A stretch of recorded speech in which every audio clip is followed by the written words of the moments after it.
You for joining us today for this presentation on Native American life.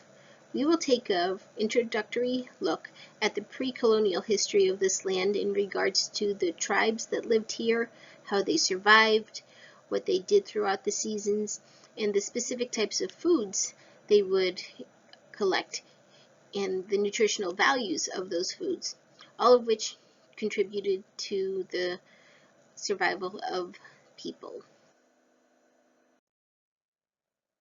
To begin, we'll discuss how we've come to these conclusions and discoveries of how Native American people lived.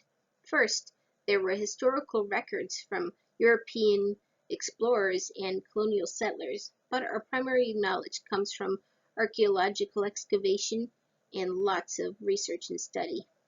Some examples of archaeological sites are villages, abandoned agricultural fields, and middens, which are areas of refuse, which are pretty much trash heaps. However, they were very informative in determining what people used and how they lived. Also, grave sites used to be excavated, but any Native American grave or heritage sites are now protected by law. But according to archaeologists and historians, it is believed that people have been living in this part of the world for the past 20 to 30,000 years.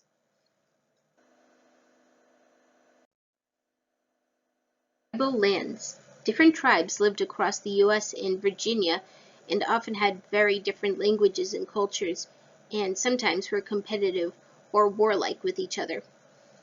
Many of the tribes were also migratory, meaning they traveled throughout the land, which was necessary for survival since they were often following game animals such as deer, as well as going to optimal areas for seasonal food gathering.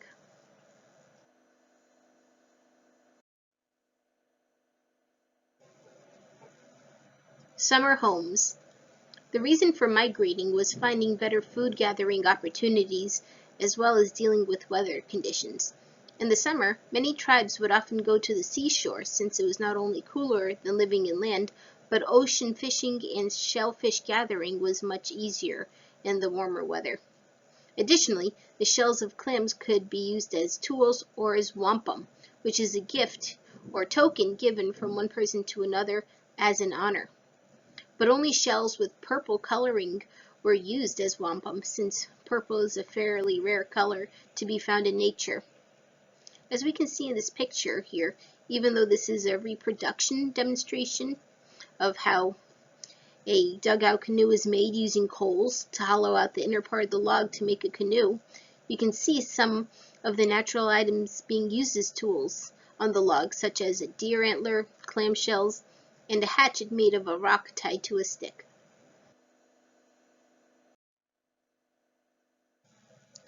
And now to discuss the winter home.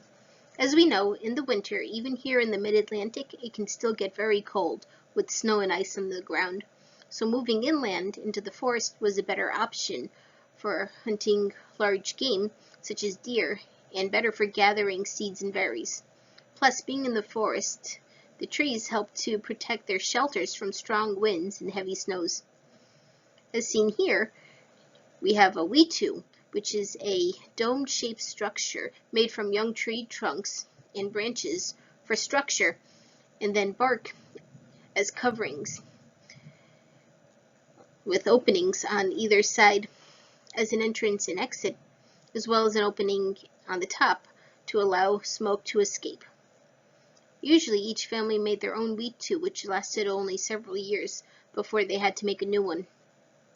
And as a tradition, as well as a sign of respect, men would enter the wetu first to stand along the walls, while women and children entered next, so they would get to sit closer to the fire, which was in a dugout in the middle of each home.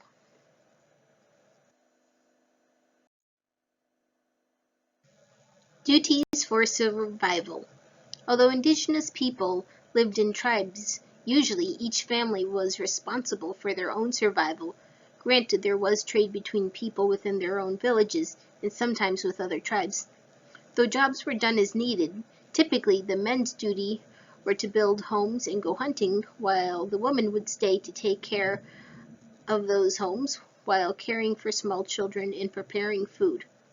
Food, food preparation and cooking over a fire was a much more intensive task than people realized due to constantly needing to feed the fire as well as preventing tools from getting burnt. Last, older children helped their parents with food collection by going into the forest to collect edibles as well as dried sticks, twigs, and leaves for tinder.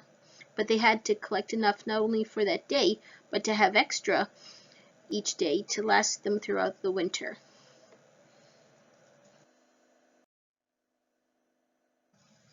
Relying on nature. Collecting food and supplies wasn't only the children's job.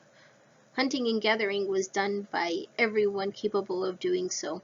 But there were also crops grown by each family, which everyone would plant, attend, and harvest. But we'll get more into that later. Also, the technology to make metal tools wasn't available to the indigenous people of America, so they had tools from what they could find in nature, such as wood, rocks, bones, and antlers. As mentioned before, survival wasn't about just each day, but about collecting supplies for lasting them throughout the winter, since food gathering and hunting was much more difficult in the cold weather. Acorns. Acorns were surprisingly an excellent food source, which is something I personally would have never thought of as being edible. The pros and cons of eating acorns is that pro, there's plenty of them available, and con, the tannins create a bitter taste. But people learned that if they boiled and dried the acorns repeatedly, that helped to leach out the tannins, thus making the acorns edible. Another job young children often had was collecting the acorns, doing the boiling and drying process, then grinding them into a powder, which was better for preservation throughout the winter. Then, when they were ready to be cooked, the acorn powder was mixed with cooking oils to create acorn cakes. Kind of like today's pancakes.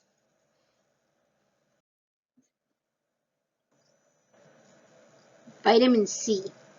Foods with vitamin C were also integral for survival.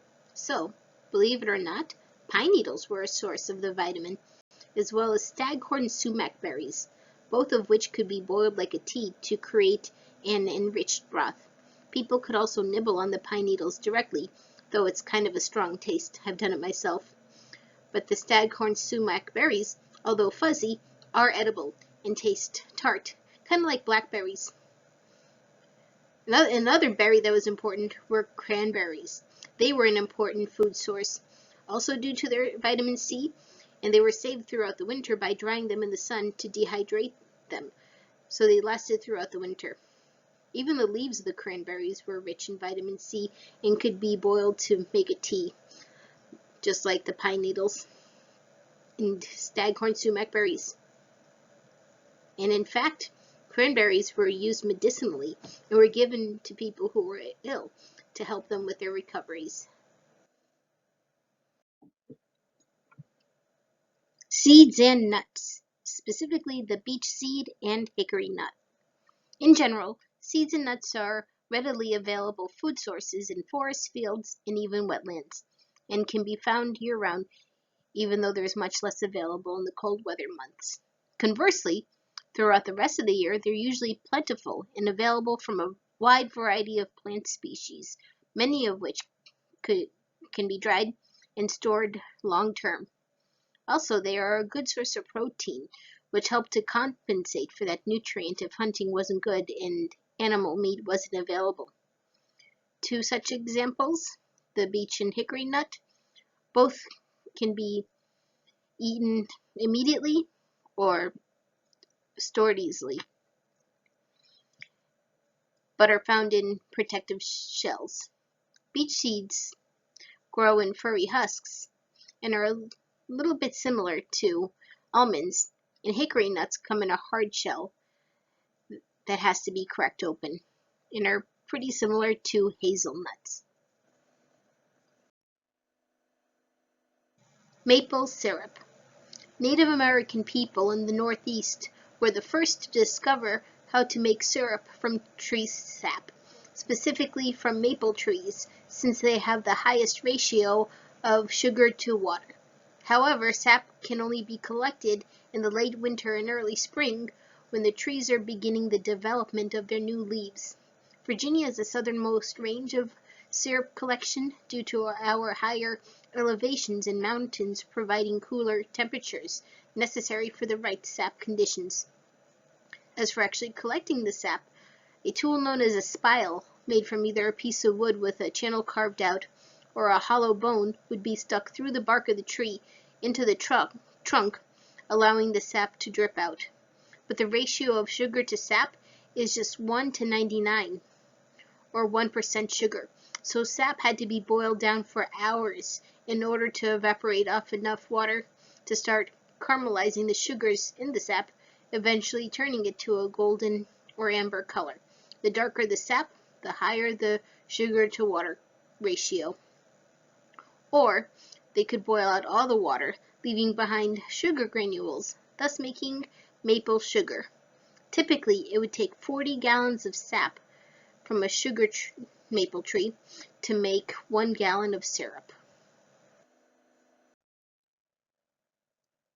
The Three Sisters. While food was often gathered from nature, there was some agriculture, and some of the main crops that were grown by tribes of the East Coast came to be known as the Three Sisters because they were often grown together.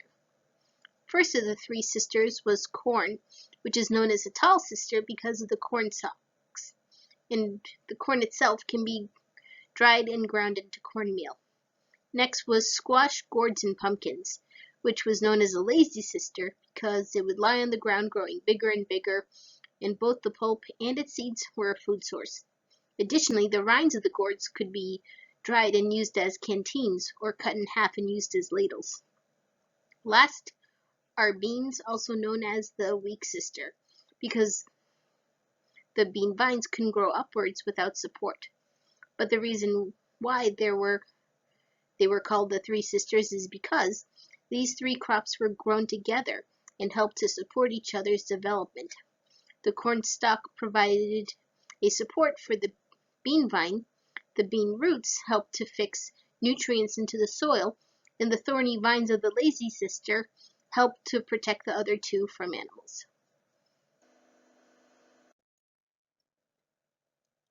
Popcorn.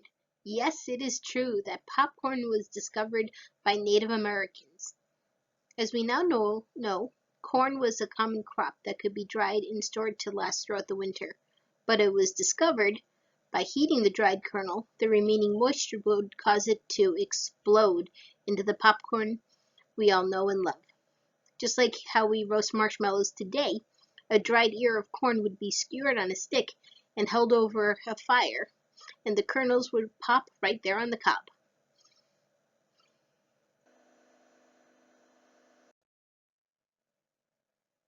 Today, Native American tribes and peoples still live in communities and nations all across the U.S.